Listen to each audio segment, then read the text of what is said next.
हाय, hello, नमस्कार. मी लक्ष्मी तुमचं सगळ्यांचं परत एकदा आपल्या छोट्याशा ब्लॉगमध्ये अगदी मनापासून स्वागत करते. सर्वप्रथम सगळ्यांना श्री स्वामी समर्थ. आज ना फक्त तुम्हाला ना शंकरपाळ्याची रेसिपी दाखवणार आहे. तर मी कशी करते माझ्या पद्धतीने तुम्हाला दाखवते. डालडा आहे ना गरम करायला ठेवला मी ना. दिवाळीच्या टायमाला 2 किलो डालडा आणलेला, तर काचेच्या भरणीत भरून ठेवलेला आणि साखर पण भरपूर असं आणलेली आणि तेच वापरणार आहे मी. फक्त ना मैदा त्या दिवशी तुम्हाला सांगितलं ना दुकानात जाऊन मैदा आणलेला आणि पहिल्याचं थोडंसं होतं, पावशेर एवढं होतं ते, आणि बाकीचं मी 1 किलो ना मैदा आणला. अंदाजेप्रमाणे मी ना डालडा आहे ना गरम करायला ठेवलं आणि दूध आहे ना ते सकाळचं होतं ना ते पण गरम करायला ठेवलं. तर चांगलं गरम करून घेतलं आणि साखर आहे ना तर मिक्सरमध्ये बारीक करून घेतली. ती पण अंदाजाने घेतले मीने. ते हे सगळं आता अंदाज घेतलं आणि आता मळताना मी मापाने घेते. हे मोठी वाटी आहे, भरपूर मोठी वाटी आहे ना, तसाने ना 1 वाटी आहे ना डालडा घेतला, पूर्ण तापवलेलं, थोडंसं कोमट करून घेतलं आहे. पूर्ण 1 वाटी घेतली. त्याच्यानंतर 1 वाटी आहे ना दूध घेतलं, पूर्ण 1 वाटी, आणि मोठी वाटी आहे माझी. तर त्याच्यानंतर 1 वाटी आहे ना साखर घेतली, पिठी साखर 1 वाटी पूर्ण. तर एवढं सगळं टाकलं की मिडियममध्ये गोड होते ना. आपल्याला जास्त गोड लागते तर ना तर वरतून ना अर्धी छोटीशी वाटी, नाही म्हटलं तर 4-5 चमचे ना टेबलस्पून जास्त टाकू शकतात आवडीनुसार तेवढं. तर इकडे बघा मला माहिती आहे की तेवढं टाकलं ना तर गोड मिडियममध्ये होतं, म्हणून 4 चमचे असं मोठे चमचे आहेत माझे, ते टाकलं आणि चांगलं घोळून घेतलं. त्याच्यानंतर मैदा टाकते. त्याच्यात जेवढं बसतं ना मैदा मी तेवढं टाकणार आहे. तुम्हाला मी स्टेप बाय स्टेप दाखवते. आणि मी एक थोडंसं हे झालं की मैदा ना चाळून ठेवायला पाहिजे होतं आणि नेमकं सगळं झाल्यानंतर ना चाळलं आहे. त्याच्यानंतर चाळून घ्यायचं होतं. आता मला जसं लागेल तसं पीठ ना चाळून चाळून टाकणार आहे. प्रत्येक वेळी ना मी पीठ चाळूनच ठेवते आणि जसं लागतं तसं पीठ मळते. आपण नॉर्मल पीठ कसं मळतो तसं लागतं तसं मळते. तर त्याच्यासाठी मी मळून कापलं, चाळून नाही घेतलं, जसं लागेल तसं घेते. आता मी अंदाजाने टाकले त्याच्यात पीठ, जेवढं बसते ना तेवढं टाकलं मी पीठ.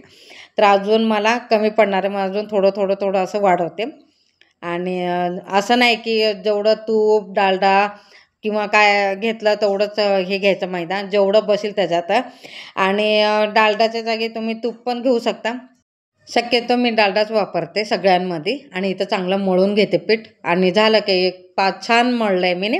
आणि मळताना ना एक जीव मळत नाही मी, मळत नाही, असं वरच्यावरच मळते. आणि त्याच्याने वरच्यावरच मळलं ना लेअर चांगले पडतात. ते तुम्हाला मी दाखवते पुढे जाऊन तुम्हाला.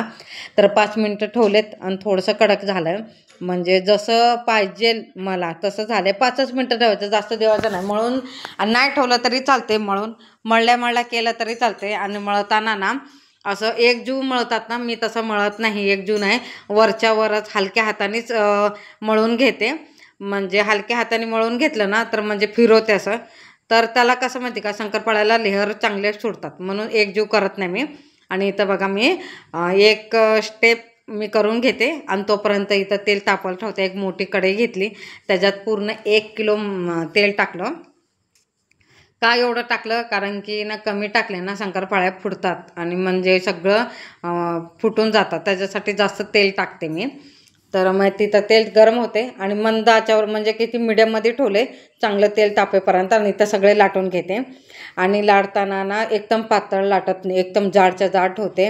असं म्हणजे आपलं बोट आहे ना, बोटापेक्षा बोट आहे ना आपला, त्याच्यापेक्षा थोडंसं कमी तेवढं मी लाटून घेते, असं जाडसरच लाटून घेते. आणि साईडचे आहेत ना ते एक्स्ट्रा असतात ना कोणे कोणे, मला तसलं आवडत नाही, मग ते काढूनच ठेवते. आणि चौकोन चौकोन जेवढं चौकोन छान छान दिसतात ना तेच घेते. ती मला पहिल्यापासूनच तसं आवडतं म्हणून. आणि एका साईडला कसे असे कोणे त्रिकोणी छोटे छोटे असं कट केलेले आहेत ना ते बाजूला काढून घेते. आणि मधलेच छान आकार आहेत ना तेच काढून घेते, तसंच तळून घेते. तुम्हाला मी शेवटला दाखवते कसं घेते म्हणून. शंकरपाळ्या लाटताना खाली ना सुकं पीठ लावतात ना, मी अजिबात लावत नाही, तेवढं मग त्याच्यासाठी थोडंसं चिपकते. तसंच करायचं. आणि कसं म्हणजे का डालडा टाकलेला असतो खाली, जास्त चिपकत नाही, चिपकून बसते मग फाटत नाही, बघितलं असेल तुम्ही. तर हे छोटे छोटे कोणी आहेत ना ते तसंच तळतात ना, मला आवडत नाही, मी नाही तळत. आता मी तुम्हाला जवळून दाखवते. आणि मळताना पण एकजीव करत नाही, वरच्या वरच करते, फक्त गोळा करून घेते. आणि कसं ते वाकडं तिकडे येते बघता, आणि असं तुटल्यासारखं येतात. तुम्ही लाटताना बघितलं कसं येतं, तसंच यायला पाहिजे, तेव्हाच त्याला लेअर चांगले सुटतात. आणि इथं बघा साईडचे घेतलं आणि इथं बना. आणि ह्या ज्याने केलं ना तर एक सकट येतात, म्हणजे छान शेपमध्ये येतात ते, त्याच्यासाठी मी तसलं वापरते. मी आणले ते तर आणि ते साईडला कोणे कोणे आहेत ना ते बाजूला काढून ठेवते, आणि मधलं चौकोन चांगलं आहे ना ते तळाला ठेवते. मला तसं लय आवडते म्हणून मी तसं ठेवते. तर इथं सगळं करून घेते मी. चांगलं तेल तापते तिकडे, तर इथं मी सगळं शंकरपाळ्यात लाटून घेते, तुम्हाला सगळं दाखवते. कट करून पण घेते, तुम्हाला दाखवते. आणि इथं बघा कट करून झाले, आणि शेवटलाच राहिलेला परत ते लाटायचं. परत शेवटला एक लाटले ना त्याच्यातले थोडे तुकडे आहेत ना ते टाकले, नाही तर स्टार्टिंगला टाकलं ना परत ते काय करायचं म्हणून त्याच्यातच टाकले. आणि इथं बघा सगळे शंकरपाळे असं तळून घेते. तर थोडंसं गॅस जरा फास्ट केला आहे, त्याच्यात तळून घेते, तुम्हाला दाखवते. आणि ना असं जास्त मळून नाही केलं ना तर वरच्या वरच ना मळलं ना की लेअर चांगले सुटतात, ते तुम्हाला दाखवते. आणि स्टार्टिंगला तर आणि गुलाबी रंग येईपर्यंत असं कापलं भाजून घ्यायचं, आणि दुसऱ्या जाळीत काढून घेते तेल नितळून झाले तर पेपरवर काढते, नाहीतर खाली सगळं तेलकट होतं, त्याच्यासाठी मी पेपरमध्येच घालते. आणि पेपर माझा स्वच्छ आहे, मी पेपर असं सगळं स्वच्छ असं वापरते, कारण की माझ्या घरात लहान पोरगं आहे, खाते, त्याच्यासाठी इन्स्पेक्शन नाही व्हायला पाहिजे म्हणून पेपर चांगलाच वापरते. आणि पहिली स्टेप झाली आहे माझी, आणि दुसरं बॅच घेते, त्याच्यात पण तसंच करते, तुम्हाला दाखवते. आणि जरा फास्ट ठेवायचं, जास्त फास्ट पण नाही ठेवायचं, थोडंसं जरा फास्ट ठेवायचं. आणि इथं सगळं तळून घेतलं, आणि इथं बघा शेवटला दाखवते तुम्हाला, थोडंसं राहिलं ते पण तळून घेते.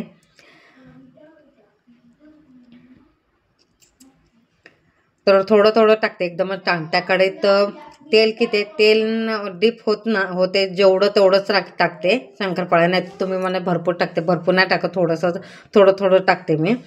3-4 वेळा झाले.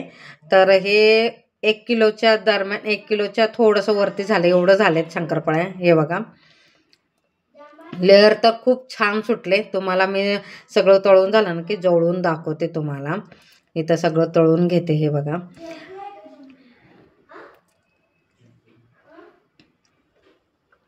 तळायला पण खूप वेळ लागते. तळून झाले गुलाबी रंग येईपर्यंत, असं चॉकलेटी, जास्त चॉकलेटी पण नाही, जास्त ही गुलाबी रंग मीडियममध्ये असं तळून घेते, सगळं नितळून घेते. सगळे शंकरपाळ्या माझे तळून झाले. परातीत तुम्हाला दाखवते कसे लेहर वगैरे सुटलेत. हा व्हिडिओ तुम्हाला आवडला असेल तर लाईक, शेअर, सबस्क्राईब करा. आणि सगळ्यांना श्री स्वामी समर्थ. लेहर चांगले सुटले, बघितलं का?